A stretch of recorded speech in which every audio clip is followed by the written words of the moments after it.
धन धन सतगुरु तेरा ही आसरा। धन धन सतगुरु तेरा ही आसरा। मालिक की प्यारी साध संगत जी, अब अपना तन मन एकाग्र करके पूज्य गुरु जी के अनमोल पवित्र मुख वचनों को श्रवण करना है जी। धन धन सतगुरु तेरा ही आसरा। मालिक का नाम जपने के लिए कोई अलग से मुहूर्त नहीं निकालना पड़ता। मालिक का नाम जपने के लिए कोई कष्ट नहीं उठाना पड़ता। मालिक का नाम जपने के लिए कोई खर्चा नहीं करना पड़ता। मालिक का नाम जपने के लिए कोई घर परिवार नहीं छोड़ना पड़ता। मालिक का नाम जपने के लिए कोई धर्म मजहब नहीं बदलना पड़ता। और मालिक का नाम जपने के लिए जंगलों पहाड़ों में उजाड़ों में जाने की जरूरत नहीं पड़ती। और मालिक का नाम आपके गम, दुख, दर्द, बीमारियां, जितनी भी परेशानियां हैं, जितनी भी लाइफ में प्रॉब्लम है, सभी का मुकम्मल सॉल्यूशन है। लेकिन इसको लेने के लिए फिर भी जीव तैयार नहीं होता। इंसान को ये कहा जाए कि तुझे फायदा होगा, लाभ होगा, डबल पैसे हो जाएंगे, डेढ़े हो जाएंगे, 1.5 गुना हो जाएंगे, तो लोग पैसा इन्वेस्ट कर देते हैं। लेकिन कितनी हैरानी की बात है, राम का नाम सारी गम, दुख, दर्द, चिंता, परेशानियों का मुकम्मल इलाज है। और उस पे अपने पास से पहले एक नया पैसा नहीं लगाना पड़ता, ना बाद में लगाना पड़े। ऐसी अनमोल दात जो खाने से भी आसान है। आप खाना खाते हैं, पहले कौर तोड़नी पड़ती है, फिर लगाना पड़ता है, फिर चबाना पड़ता है, फिर आंतड़ियाँ उसको हजम करती हैं, तब जाके शरीर को, बॉडी को पावर मिलती है, शक्ति मिलती है। कितना समय लगता है, फिर भी आप खाना तो नहीं छोड़ते। मेरे को जी काम है, मेरे को तो धंधा है, मैं तो नाम जप नहीं सकता, खाना छोड़ देना। फिर खाने के टाइम कहाँ से टाइम मिल जाता है? रफा हस्त जाना तो भी टाइम फिक्स है। हर चीज के लिए टाइम है। लेकिन अल्लाह वाहिगुरु मालिक की भक्ति, इबादत, जिस पे कुछ भी नहीं करना, एक बार नाम ले लिया, दिमाग अंदर ही अंदर जाप करते रहो, जीभा से जाप करते रहो। बताओ क्या जोर लगता है?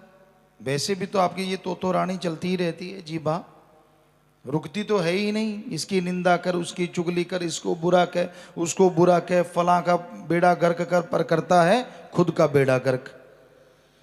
क्योंकि जितने आप दूसरों की बुराइयां करोगे, जितनी दूसरों की निंदा चुगली करोगे, वो सारी मैल धुल के आपके अंदर आ जाएगी। इसलिए कभी किसी को बुरा ना कहो, अपने अंदर की बुराइयों को दूर करो। बस जो आप में अवगुण हैं आप जानते हो। बहुत लोग आते हैं हमारे पास, मिलते रहती है साथ संगत। जब भी अपॉइंटमेंट शुरू होती हैं, साथ संगत बहुत आती है।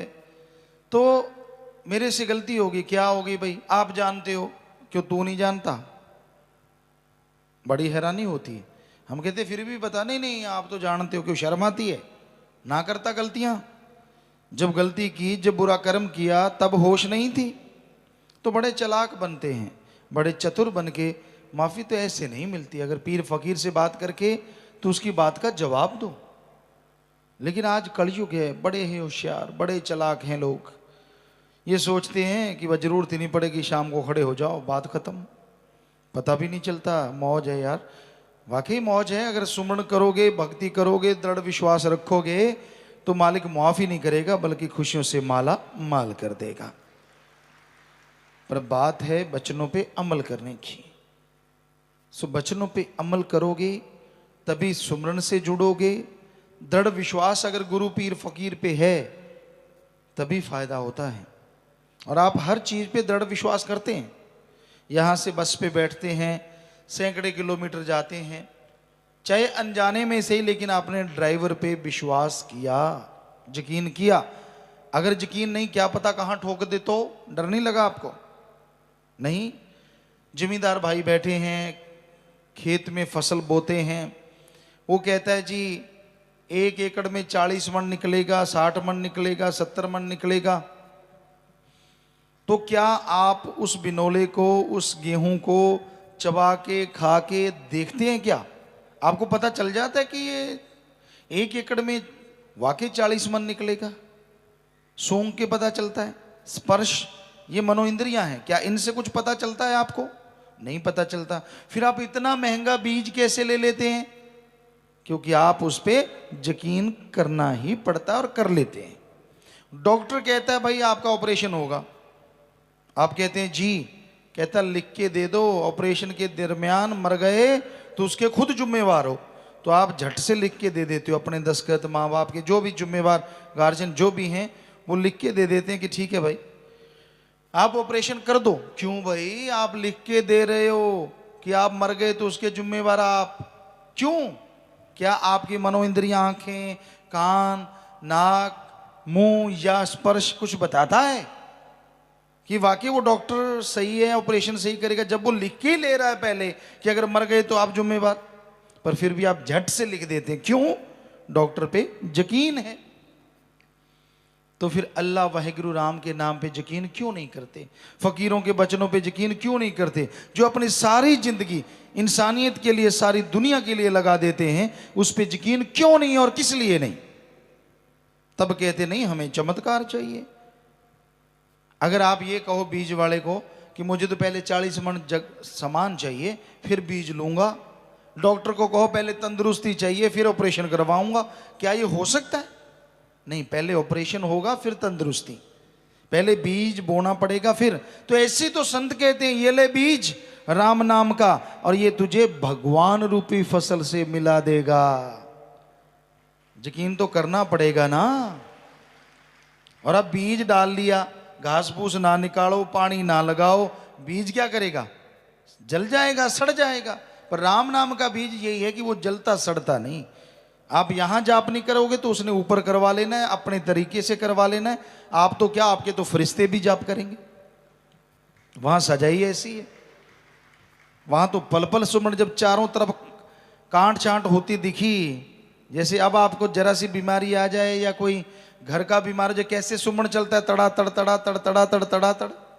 तो वहां तो फिर जब दिखाया ना सारा सामान, तो आपके तो फरिश्ते भी सुमन करेंगे। अच्छा है कि उस सजा से पहले वैसे ही सुमन करते रहा करो, थोड़ा थोड़ा तो करते रहो, इतना ही काफी है इस कलयुग में। तो ये गलत है कह देना कि मेरे से सुमरण नहीं होता, मेरे को तो काम है, मेरे को तो फलां है, मेरे को दिगड़, सब बकवास है।